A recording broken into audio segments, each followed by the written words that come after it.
Game ain't over. The sun is shining. And it ain't over.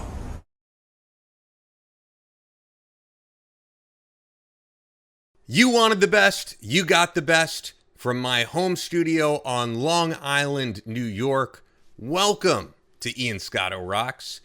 I'm your host, Ian Scotto, and it's only appropriate that this is the first Kiss-related video that I've done so far on the channel. I'm obviously a member of the Kiss Army, and if you don't already know, you should know that You Wanted the Best, You Got the Best is an homage to Kiss, of course. I'm not saying that I'm the best. I'm sure, yeah, maybe to some extent. I'm sure some of you don't know any better, think it's just me being arrogant, but no. You wanted the best, you got the best, the hottest band in the land, Kiss, which later also became You Wanted the Best, You Got the Best, the hottest band in the world, Kiss, depending on which Kiss Alive album you're listening to, but it's very appropriate for today's video. So when I write these pieces, if you've watched my previous videos on LA Guns and Sharon Osbourne thus far, I think you can tell I do a lot of research in making sure that I get things as accurately as possible. I'll scour the internet, books, and everywhere else for tidbits of information.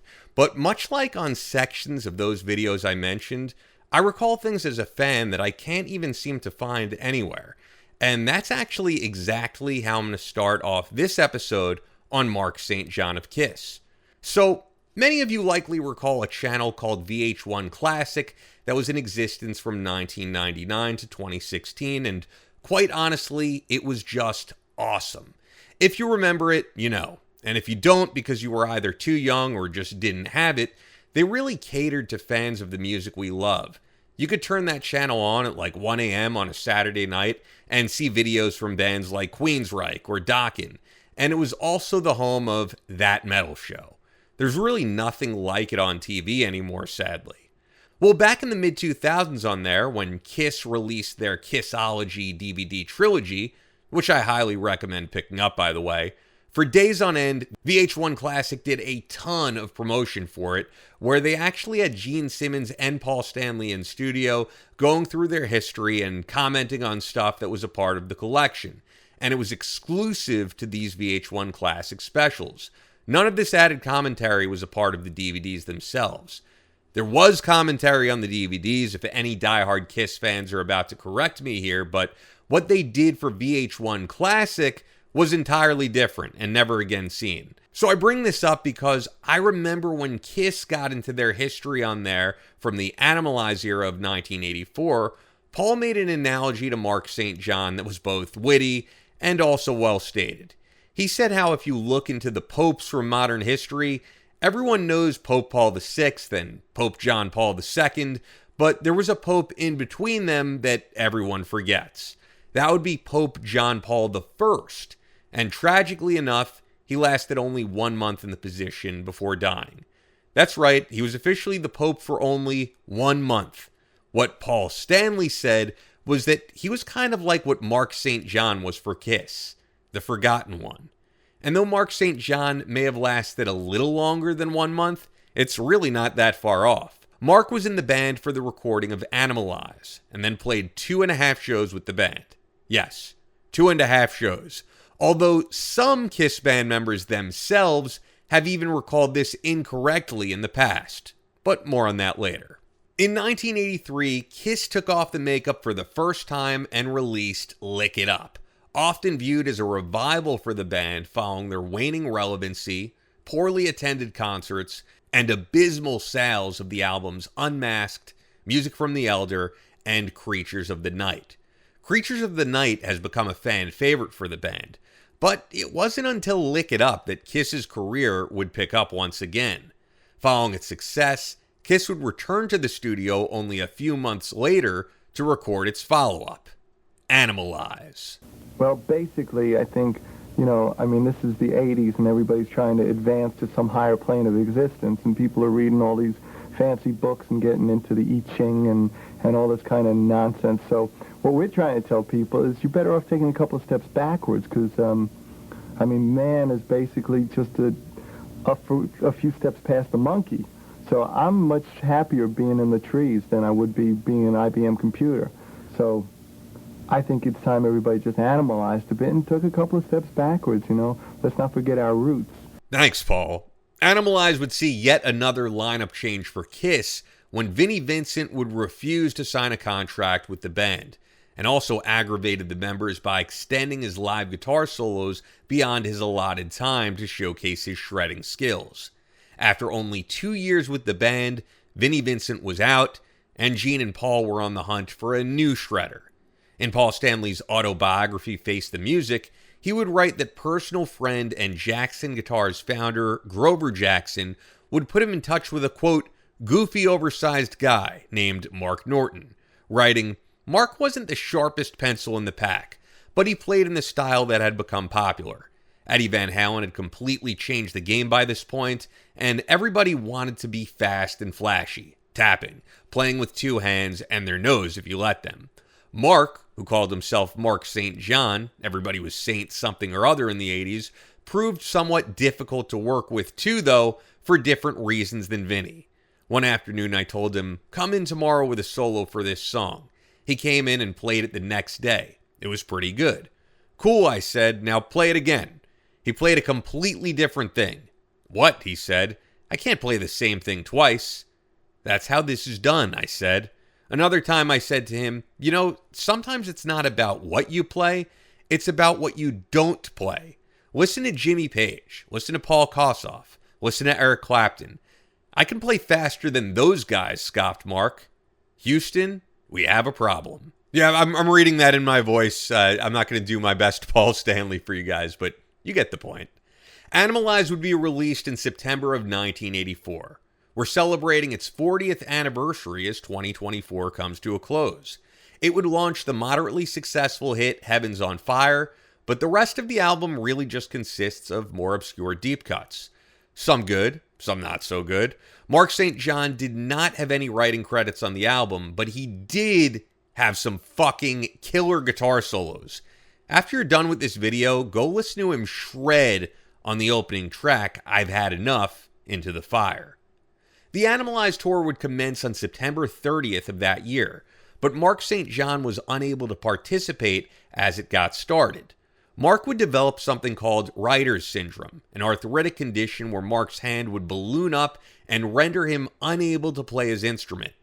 Kiss would bring in a then unknown guitarist on the tour named Bruce Kulick to fill in, who at the time was actually one of the studio musicians on Animalize, contributing guitar parts for the tracks Lonely is the Hunter and Murder in High Heels. Mark would still be on the road with them for whenever he was ready to step in, but night after night he would say to Paul and Gene that he didn't really feel well enough to play. In Paul Stanley's book, he erroneously states that Mark never played a live show with them, but that in fact is not the case. I love Paul's book and I recommend it, but there's a few things he gets wrong in there, like stating that during the recording of music from The Elder, Eric Carr was getting into bands like Metallica. But Metallica had not released a single song by that time in 1981. So to set the record straight, as I said in the opening of this video, Mark would play 2.5 shows with the band. On November 27th of 1984, Kiss would play the Baltimore Civic Center, where Bruce Kulick would start the show on lead guitar, and Mark would join him during the second half of the show to see if he had it in him to play a full set. The following night, the band would play the Mid-Hudson Civic Center in Poughkeepsie, New York, with Mark on guitar for the entirety of the set for the first time ever. Fast forward to April of 2023, and by popular demand, Kiss would release that show for their Off the Soundboard series, which I have on hard copy right here. I am a guy who likes to have hard copies of CDs, and this is it's a pretty cool collector's item, I have to say. I love it, and I think it's worth picking up. This is the only known live recording of Mark St. John on guitar that's of any listenable quality. Kiss never planned on releasing it, and that's why it even has songs where the recordings are cut short. But hey, people like myself were dying to hear it, and as I said, I'm glad it saw the light of day. The night following this gig, Kiss would play another show in upstate New York. Mark St. John would be on guitar, and this would be his final gig with the band before being replaced for good by Bruce Kulick, who would stay with the band up until the classic lineup reunion of 1996.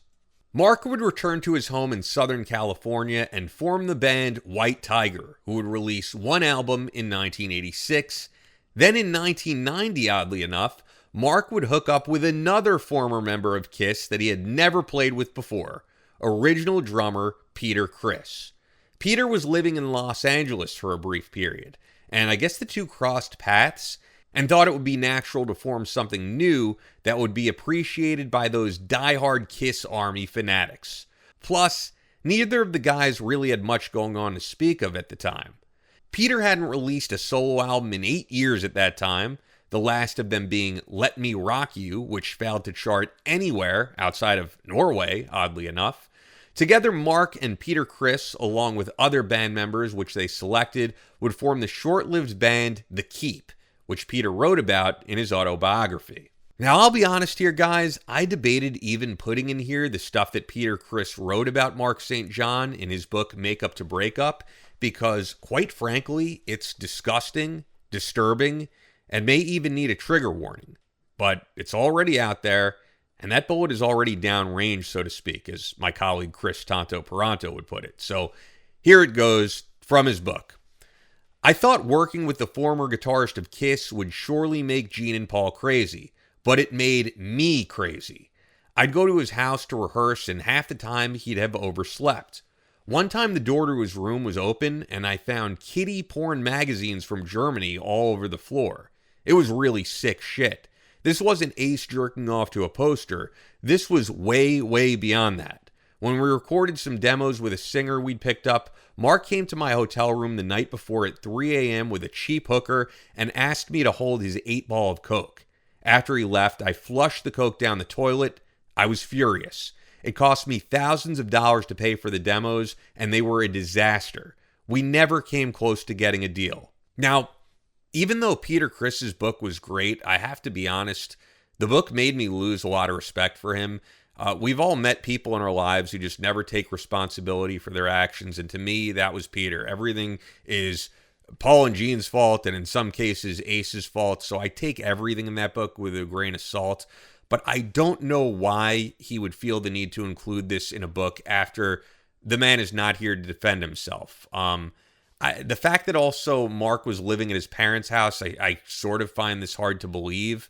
But if you actually did encounter something like that, I think we would all agree the right thing to do would be to confront him, maybe even to contact authorities, not to wait until the man is no longer here to defend himself, to write it in your book and slander the man. You know, family members and loved ones may see that and be deeply disturbed, and I thought it was in terrible taste. Throughout the 90s, according to people who worked with Mark, he would occasionally teach guitar, work jobs like mowing lawns and installing roofing, and tragically get heavily into hard drugs.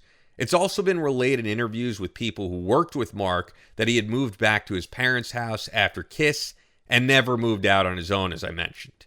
In 1999, he would release an album under the Mark St. John Project and attend some Kiss expos as a speaker, some of which you could find on YouTube. Now, I actually was able to acquire a copy of the Mark St. John Project album, and this is actually really hard to find. Somehow I was able to get it for a really good deal on eBay, and I don't plan on parting with it because I think this is an awesome collector's item. If you look at the track listing, it has Between the Lines on here, which is one of the songs. A lot of these, actually, if you look at the writing credits, are re-recordings of the stuff with The Keep. But like Between the Lines, for example, if you go back and you listen to the Keep demo version of it, this has a different singer. I like these re-recorded versions better than what he did in the Keep with Peter Criss. But it's something I listen to and something he did a good job with, I think. Hey, while we're here, be sure to check out my Etsy store. Link is in the description, where you could pick up limited edition mugs, Ian Scotto Rocks mugs, as well as the t-shirt that you see at the beginning of the videos. And just like You Wanted the Best, You Got the Best is an homage to Kiss, this logo with the umlauts, as they're called, over the O, this is an homage to not just Motley Crue, but if you look at the Motley Records logo, something that Motley Crue launched in the late 90s, this is my own take on the Motley Records logo, which I thought was really cool. And I had the great Aaron Lauder redesign it for my logo that you see and my merch. He did a tremendous job, as he always does. But yeah, everything I do, there's a rhyme and a reason for it, including my logo. In 2003, Mark would release another album, an instrumental CD entitled The Magic Bullet Theory. That would be it, though, unfortunately, for Mark's discography. 3 years later, in 2006, Mark would be arrested and incarcerated on a drug possession charge. There, Mark was allegedly brutally beaten and stabbed with pencils by a group of 20 inmates. The prison guard who allowed this to happen would be investigated for the attack. According to Mark's girlfriend at the time, the former Kiss guitarist told her that he had snitched on a drug dealer, making him a target, and that the attack was an act of retribution against him. Following his release from prison and in awful physical shape from the attack, Mark would complain of intense body pains to his girlfriend, and he would never be the same. On April 5th of 2007, Mark would pass away due to a reported brain hemorrhage brought on by an accidental overdose of methamphetamine. He was only 51 years of age. The two singers Mark worked with following his time in Kiss would also pass away in more recent years. In February of 2021, David Donato, who sang for White Tiger and on the demos for The Keep with Mark St. John and Peter Criss, would pass away at the age of 66. Oddly enough, exactly 3 months later to the day, Phil Naro, who sang on the Mark St. John Project EP, would also pass away at age 63. Not much exists out there of Mark St. John's time in Kiss. It was very short-lived. But I do give kudos to Kiss in not completely ignoring Mark's legacy with the band. Many other bands in their position choose to ignore the impact of an ex-member that was only in their band for mere months. But Kiss actually has put out some short but sweet moments for the public to enjoy. Here's an Easter egg from the Kissology 2 DVD for us all to remember. Ladies and gentlemen, girls and guys, especially girls, Mark St. John, our new lead guitar player. Hey, there he is. Hi, Australia. So, Mark, when you were asked to join the group, I mean, what were your first thoughts? I asked this to Eric about 3 years ago? 4 years ago. I was very flattered. I was really more than happy to come to New York and settle in here with the guys and start a new career. Right. Dishwashing. There was an initiation. I hate to think what it was. He didn't tell you about. That's why he's laughing. Right. That's why he's smiling like this. Look at that big smile. With this album and joining Kiss, I mean, do you come up with your own ideas that... Yeah, most of the time. Yeah? A group contribution to most of it. Because going back to sort of like when a group becomes so established, they have their own set ideas and production, Paul. Yeah. Mark is real humble. He's just going to sit here and tell you that he's a nice guy, and it just happens naturally. The great thing about Mark is he usually puts his fingers on the guitar, and that does the talking for him. Right. And Thanks, Gene. Kiss would also make it a point to thank Mark St. John along with all other past and present members of the band in their speeches accepting induction into the Rock and Roll Hall of Fame back in 2014. Unlike Ozzy Osbourne. Did I say something there? Once again, I do not think it was appropriate to write what Peter Criss did in his book from 2012. And I'd prefer to remember Mark St. John as a beast of a guitar player, a true shredder in the same vein as the peculiar yet phenomenal Vinnie Vincent.